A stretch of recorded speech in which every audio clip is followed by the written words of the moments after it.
up and down the coast, from the beaches to the valleys. At 6, this is KEYT News Channel 3, where the news comes first. Good evening, I'm Beth Farnsworth. And I'm CJ Ward. We are on storm watch. News Channel 3 has crews up and down the coast tracking the storm, which appears to be on the way out. News Channel 3 Chief Meteorologist Alan Rose is tracking today's wet weather. His first alert forecast coming up in just a minute. But we begin with News Channel 3's Kelsey Gerkins, who is live in Camarillo, where a mudslide is threatening dozens of homes. Beth and CJ, crews worked all day today in the pouring rain to try and save these homes. They surrounded the homes with sandbags and barriers, and they also made sure that the drainage canals were clear. And as of tonight, it looks like their hard work has paid off. Water, dirt, mud, and rocks are pouring down this Camarillo Springs hillside. This neighborhood is so vulnerable because of the Springs fire in May of 2013. This is all as a result of the Springs fire. The Springs fire on May 2nd, 2013 took away all the vegetation that used to hold all this back, but this hill has a lot of debris on it right now. Only about 2% of the debris came down on November 1st. Now the Office of Emergency Services is doing everything they can to prevent this hillside from coming down on these homes. We had to make the decision to evacuate them mandatory for now so that their safety is number one priority. Work's been done progressively through the week to try and clear debris flows, debris basins, and there is mud flowing through those channels, and some of it is flowing onto the street. And the Office of Emergency Services just informed us at this very moment that they have lifted the mandatory evacuation order. So that means as of now, everyone can come back home and sleep in their own beds tonight. Reporting live in Camarillo, Kelsey Gerkins, News Channel 3. Okay, thank you, Kelsey. And just in case, the Red Cross shelter is helping Camarillo Springs residents living in those affected burn areas. The shelter is located at the Calvary Nexus Church at 380 Mobile Avenue. Volunteers will provide food, water, and a bed for the night if someone needs it. 180 homes are in that evacuation zone. And the mudslide that threatened those homes on one side of the mountain, on the other side, it closed a 9-mile stretch of Pacific Coast Highway indefinitely. We are getting conflicting information from the CHP that PCH is back open. Sources tell us it is not yet. The closure runs from Las Posas Road to Yerba Buena Road near Malibu. The mudslide stranded several cars near Sycamore Canyon and piled up more than 3 feet of mud near Magoo Rock.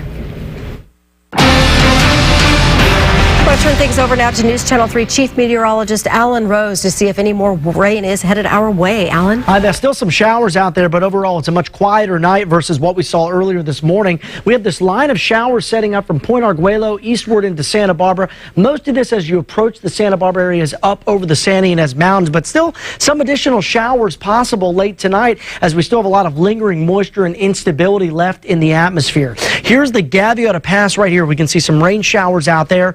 Rain across parts of the Santa Ynez Valley, but it looks like Solvang for the time being isn't seeing any wet weather.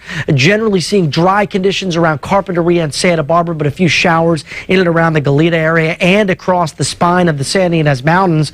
Let me back out the picture and show you the general direction of the rain. The heavier bands that we saw this afternoon and this morning have now pushed east of the grade out towards Thousand Oaks into LA County, Long Beach getting hammered still, Mission Viejo as well. But for us tonight, we're generally in a drying out phase. Now, still the chance for an isolated shower or two through the overnight and into tomorrow morning. But overall, we are looking at breezy, cool conditions tonight and some drier weather as well. Lows eventually cooling down into the lower and middle 50s. I'll be back later in the newscast to let you know if any more rain is ahead as we look at the end of the work week and the weekend as well and talk about today's storm totals. You don't want to miss that. Back to you for now. Okay, thank you, Alan. The storm is keeping emergency crews very busy from the San Marcos Pass to Ventura County. Several vehicles have rolled over. Some went off the road. News Channel 3 senior reporter John Palmentary joins us live now. And John, despite all those problems, folks are happy to see this rain. You know, earlier today it was soaking down here in the funk zone. It's drained off and the flood sign remains up. You know, we didn't get a chance to pick the kind of storm to slowly get us out of the drought, but if we did, this would be the one. Commuters hitting the road in the eye of an early morning aggressive storm found the streets and freeway already soaked. Some areas clearly didn't handle it well. This truck overturning on Highway 101 was one of several vehicles that slid and rolled in the wet weather. Sharon Robinson took it in stride literally, saying it was not a burden. No, the rain is a blessing. I don't have a car, and when I wanted to come out because I had to get food, but I just put my umbrella on and my boots, and I just went for it. In the foothills, Old San Marcos Pass began crumbling in small boulder-sized pieces. And a crew was quick to clear the rocks. In the city, the runoff showed up fast. If you recall, just a day before this storm, I was in this exact same area of Oak Park and went down into Mission Creek. I even walked around and showed you just how bone dry it was from the drought. Now with this rainfall, which really hasn't been that heavy, you can see just how much has been coming down from the hills and is cascading down into this pool and on its way down to the beach. A longtime resident said he never doubted we would see a good storm again. So I've seen wet cycles and dry cycles. Cycles when there was too much rain.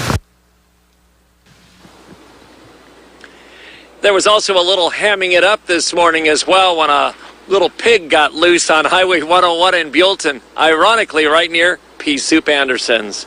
Reporting live from the Funk Zone in Santa Barbara this evening, John Palmentary, News Channel 3. All right, thank you, John. Wet roads cause more than 1 million crashes each year, and this storm is adding to that number. The CHP responded to dozens of accidents this morning from Buellton to San Luis Obispo. If you're caught driving in the rain, some tips from AAA. First, replace your wipers if they leave streaks or don't clear the glass in a single swipe. Make sure your tail lights, headlights, and brake lights are all functioning so other drivers can see you when the rain picks up. And of course, be patient and slow down. Today's rain forced the closure of roads and trails in the Santa Lucia Ranger District in the Los Padres National Forest. Here's a list of the temporary closures: the La Brea-Colson area, forest boundary, Sierra Madre Road along Highway 166, and the Figueroa Mountain area at the Lookout. The roads will reopen once the weather clears and the crews can get through those areas safely. For a full list of closures, you can visit our website at KEYT.com. One thing many people are asking tonight, how much rain did Cachuma Lake get? Levels have been dropping for years now during the drought. News Channel 3 reporter Victoria Sanchez continues our storm watch coverage right now, and she went to check it out. The rain up and down the coast is great. The dry ground will absorb it, increasing the amount of water we have in the watershed. But where we really need it is here at Cachuma Lake. It's wonderful. It's starting to get things to turn green again because it's been dry. Beverly Keller works at the Cachuma Lake General Store and wants the rain to keep coming. Although the rain might keep visitors away for now, it will increase the recreational activity at the lake, which the store is eager to get back. The lake being down so far, they didn't do a lot of the fishing tournaments this year. The low lake levels aren't just bad for business, it's a vital source of drinking water. But thanks to Tuesday's storm, Cachuma Lake got just over an inch of rain. It'll help, but we need a lot more. We certainly need a lot of water to make a big difference here. We could use several weeks of this, probably 10 more events like this to really put a dent in the drought that we're currently in. Joshua Hagmark, the acting water resources manager in Santa Barbara, says the first 10 inches of rain will be absorbed quickly. After that, we'll start seeing some runoff in the reservoirs that will help ease the drought. At Cachuma Lake, Victoria Sanchez, News Channel 3. Another reminder for anyone needing sandbags in case we get more rain in the near future. Santa Barbara County firefighters are offering them for free. You can pick them up at several spots. We have them listed right there on your screen.